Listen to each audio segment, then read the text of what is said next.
Olá pessoal do sexto ano, tudo bem com vocês? Boa tarde a todos, bem-vindos ao segundo momento da aula de hoje e vamos realizar a correção das atividades que eu deixei no final da aula para vocês.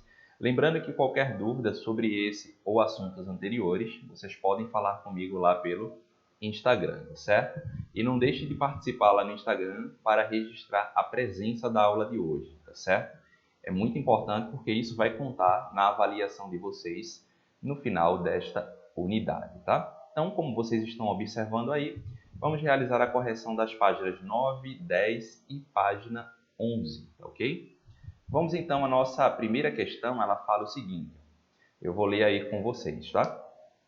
Ainda com base no mapa da página 7, observe a localização de cada um dos tipos de vegetação e associe as coberturas vegetais às zonas climáticas.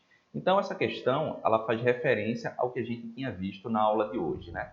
Que é para a gente associar as características de uma determinada cobertura vegetal à zona climática a qual ela pertence. Então, aí nós temos zonas polares, predominam vegetação, a gente sabe que de acordo com o que a gente viu, né? Floresta boreal e tundra, tá certo?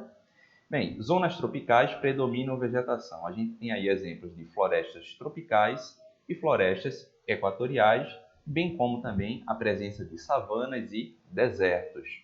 Já nas zonas temperadas, nós vamos ter aí, de acordo com as informações que a gente tinha visto na aula de hoje, a presença de florestas subtropicais, estepes e pradarias, ok? Então, essa é a primeira questão. Atualizem aí no livro de vocês. Vamos para a página 10 com a próxima questão e ela fala o seguinte. Analise o esquema com um colega. O que é possível concluir sobre a relação entre as características das vegetações apresentadas e as condições climáticas? Então, o que é que a gente conclui do que a gente viu na aula de hoje sobre as zonas climáticas e o tipo de vegetação que cada região ela apresenta? Nós vimos que em regiões mais quentes e mais úmidas, a vegetação ela vai ser muito mais densa, muito mais verde e vai apresentar todas as folhas, ela não vai perder as folhas ao longo ou em algum período do ano. Já em ambientes onde a gente tem um clima mais seco e até mesmo com temperaturas muito baixas, a gente viu que a vegetação ela é pouco desenvolvida, sendo uma vegetação aí bastante rasteira, tá certo? Então, como resposta, vocês podem colocar essa que aparece aí para vocês, tá ok? Na página 11, nós temos a seguinte questão. Página 10 ainda, desculpa, tá?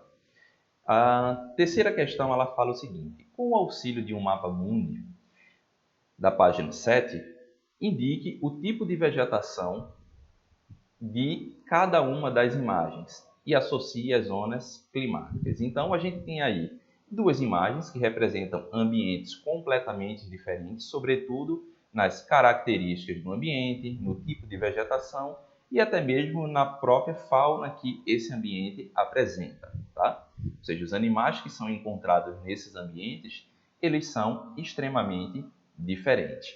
E aqui a gente tem uma pequena legenda falando um pouco sobre cada um desses dois ambientes. E ali nas alternativas a gente tem zona tropical, zona polar e zona temperada. E de acordo com o que a gente lê na imagem, né? E no texto que está abaixo dela, o primeiro faz referência justamente à zona polar, onde a gente tem um clima muito mais frio, tá? E a presença de alguns animais que são adaptados àquelas condições climáticas. Já aqui no segundo, a gente tem um exemplo de uma área tropical, tá? Com uma floresta bastante densa, folhas muito verdes e até mesmo folhas bastante largas da vegetação e a presença de alguns animais característicos, como no caso da onça pintada. Então, observem a resposta aí para vocês, B e A, ok? Quarta questão na página 11, ela fala o seguinte. Com base nas imagens mostradas, reflita e assim como as formações vegetais resultam da interação de todos os componentes naturais e determine a qualidade do ambiente. E mesmo que acontece com os animais, discuta com seu professor ou com seu colega. Então, essa aí é apenas uma questão para a gente refletir né? Porque a gente sabe que as características de uma vegetação de um determinado ambiente, elas vão ser de acordo com as características climáticas, principalmente no que diz respeito à temperatura e umidade daquele ambiente.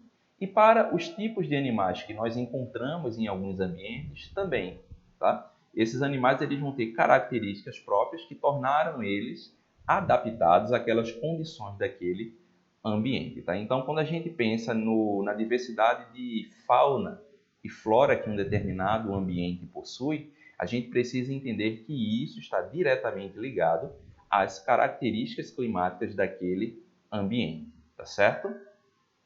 Então, podem colocar só essa observação aí no livro de vocês, ou até mesmo uma interpretação própria, porque essa é uma resposta pessoal, do que vocês chegaram a essa conclusão, tá? Quinta questão, ela fala o seguinte, ó. Faça uma pesquisa de algumas espécies animais próprias de cada um desses ambientes. Então, era para a gente fazer uma pesquisa de acordo com as características ali de cada ambiente e verificar quais são os tipos de animais comuns que existem em cada um deles. Tá? Então, de acordo com a pesquisa, acredito que todos vocês fizeram, mas quem não fez pode atualizar aí com essa resposta que espécies que habitam regiões mediterrâneas, ou seja, de clima mediterrâneo, a gente tem o exemplo aí de lebres, corvos, roedores e alguns tipos de insetos, né? Florestas temperadas, nós vamos ter a presença de ursos, cervos, javalis, gatos selvagens e outros. E os estepes, a gente vai ter a presença de animais como cavalos, coiotes e raposas.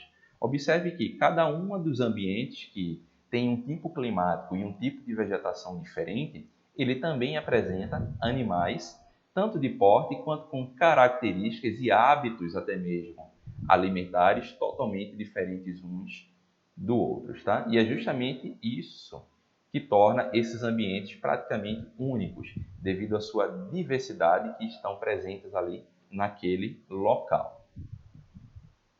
Bem, pessoal, essas foram as correções das atividades de hoje. Atividade bastante curta, mas que serve de complemento para as informações que vocês viram na aula de hoje, tá? E é importante que vocês acompanhem a aula e tirem qualquer dúvida se tiverem dificuldade em compreender qualquer parte do assunto, tá certo? Então, tchau para vocês e até a próxima.